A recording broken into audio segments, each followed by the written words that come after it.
عرض ادب و احترام خدمت دوست و برادر عزیزم آقای احسان علیخانی. یه پیامکه الان دادن برای تو احسان جان، میخوام بخونم به دستت برسه.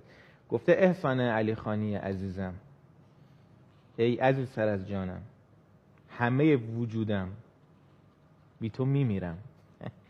تنها امید زندگیم تویی و نمیتونم بدون تو زندگیمو ادامه بدم.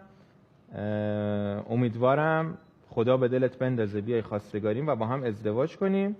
با همه وجودم دوستت دارم. این یه پیامیه که برای احسان فرستادن. نمیدونم چرا فرستادن اینجا در خوشبینانه ترین حالت ممکن. بعد جوکر باید میفرسته این پیامو، ولی ما چون قول دادیم که همه پیاماتون رو بخونیم، احسان امیدوارم برنامه رو ببینه. ما بهت گفتیم این پیام الان اینجا رسیده. اسمش اینم جالب نوشتن اونی که این پیام رو فرستادن. من اسمش رو نمیخونم. امیدوارم واقعی به زندگی نگاه کنیم و آرزوهایی داشته باشیم که به درد هممون بخوره. یعنی بالاخره تو زندگیمون یه قدم رو به جلو باشه. اینم از این پیامک. خانم افشار منتظر